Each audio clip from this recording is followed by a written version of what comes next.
Some of you have probably seen via Facebook, Twitter, wherever I've been getting the word out about this, that we are starting a web series. It's not the kind of stories that you've been hearing tonight, although it is in a sense, because we're talking tonight about ghosts and about things you can't leave behind. And the stories that we're going to be telling with this web series are about time travel, about people who have come here to start a new life, people who can't go back. I'm writing this series with Glynis Mitchell, who's also starring in it. And over here behind the camera, we have Ralph Fontaine, who's the director and also one of the actors. The story is going to revolve around four main characters. Yeah. There's Glynis's character, Holly Wells, who is the traveler here from just 5 years in her future. She's the viewpoint character, and when we started talking about this, you mentioned time travel, and I was like, okay, well, because I wanted to do this thing that was about community and sort of like where you find family, and because for me, this is a very contemporary, early 21st century American story.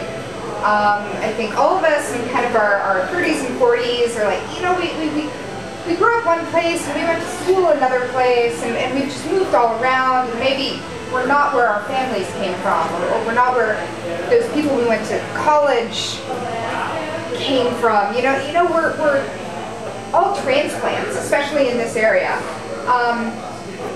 You know, I think the only two people working on the show who are from the Northwest are you and I. Really? Yeah. I didn't even realize that. So I wanted to do something about that. You know where you go and these families you find. And you had mentioned time travel, and I was thinking, okay, great. Well, if we're going to root it in the now, we have to find something that roots it in the now. And the easiest way to do that is with a person that you can identify with, because we're all from the early part of the 21st century. Right. So just take somebody and it's like, oops, got time traveled.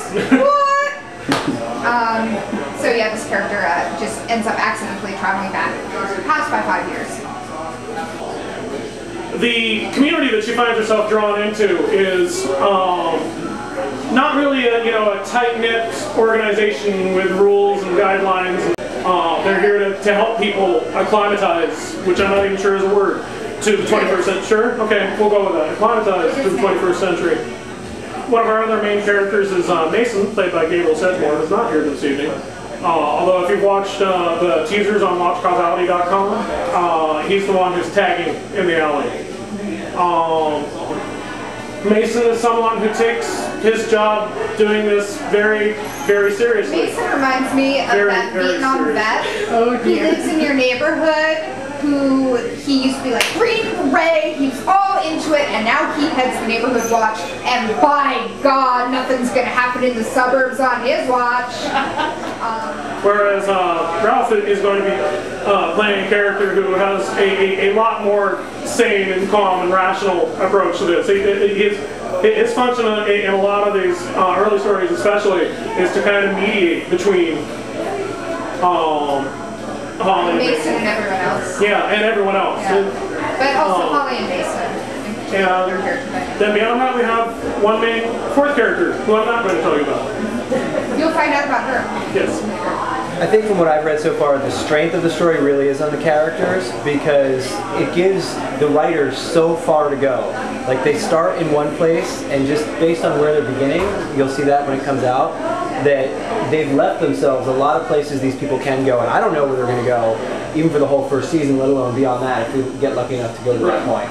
But that's the whole point. What drew me to it is that, you know, there's this whole sort of sci-fi thing of, like, you know, the general themes that pop up, one of which is time travel, and it's so much more than that because of the fact that characters are real people in an interesting situation, and they all deal with it differently. So that's kind of what drew me to it, made me excited. And I think that brings up a really interesting point about science fiction and speculative fiction. It's really just a hook to hang a good story and characters on. You can put that story and those characters and those themes pretty much anywhere else. But a good science fiction, good speculative fiction isolates a particular issue and highlights it. And I think that's really good. Yeah. Well, I think part of our approach to this is the assumption that, you know, basic human nature hasn't changed for thousands of years. You know, the way society has evolved changes drastically, but what people are really like at heart has not changed. You know what? It's okay. Just keep it. Just keep it. So I don't think that's going to change in the next few thousand years. You know, whenever point in the future someone comes here from, they'll have a very different experience in their lives of someone who's grown up in the 20th and 21st centuries. But they're going to have essentially the same drives and needs and goals. They're going to need home, community. They're going to need to find some kind of purpose to what they're doing here.